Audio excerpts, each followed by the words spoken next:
پاکستان نے ایک بار پھر پرامن مقاصد کے لیے ایران کے ایٹمی پروگرام کی حمایت اور ایران پر اسرائیلی حملے کی شدید مذمت کی ہے۔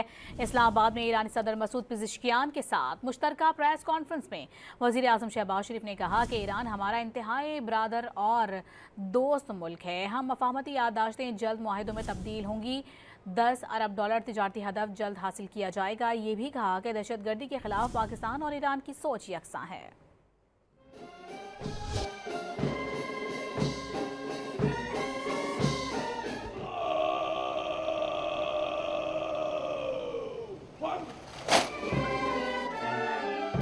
اسلام آباد میں ایرانی صدر مسعود پزشکیان کے ہمراہ مشترکہ پریس کانفرنس میں وزیر اعظم شہباز شریف نے واضح کیا کہ اسرائیل کی ایران پر جارحیت کا کوئی جواز نہیں تھا۔ ایرانی قیادت اور فوج نے بہادری سے اسرائیلی حملوں کا مقابلہ کیا۔ شہباز شریف نے واضح کیا کہ پاکستان پرامن مقاصد کے لیے ایٹمی پروگرام کے معاملے پر ایران کے ساتھ ہے۔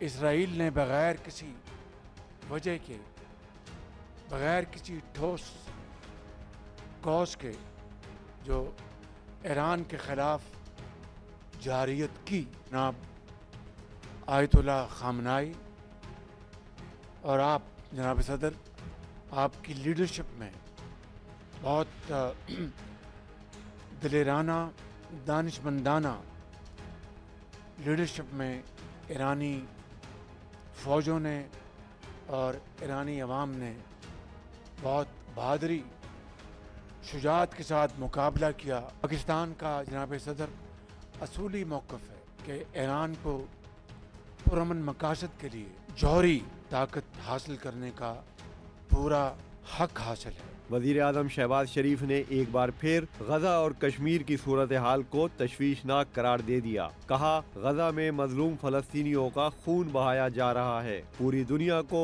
غزہ میں جاری مظالم روکنے اور سیز فائر کے لیے کوششیں کرنا ہوں گی۔ یہ بھی کہا کہ مقبوضہ کشمیر میں بھی غزہ جیسی صورتحال ہے۔ غزہ میں جو بدترین قسم کی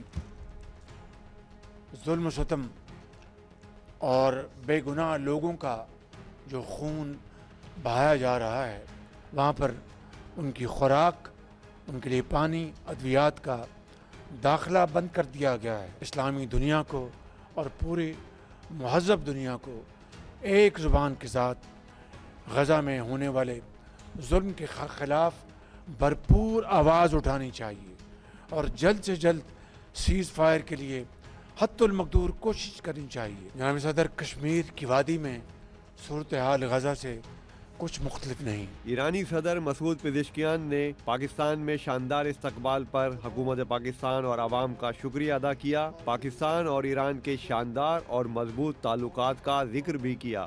صدر مسعود پزشکیان نے کہا کہ پاکستان سے اچھے تعلقات ایران کی خارجہ پالیسی کا اہم جز ہے۔ دو طرفہ تعاون کو آگے بڑھایا جا رہا ہے۔ سیکورٹی بہتر بنانے کے لیے پاکستان سے تعاون جاری رہے گا۔ ایرانی صدر نے کہا کہ سیاسی، اقتصادی، ثقافتی شعبوں میں پاکستان سے تعاون میں اضافہ چاہتے ہیں۔ ایرانی صدر نے امت مسلمہ کے اتحاد کی ضرورت پر بھی زور دیا۔ مسعود پزشکیان نے اسرائیلی جارحیت کے خلاف پاکستان کی حمایت پر پاکستان کا شکریہ بھی ادا کیا۔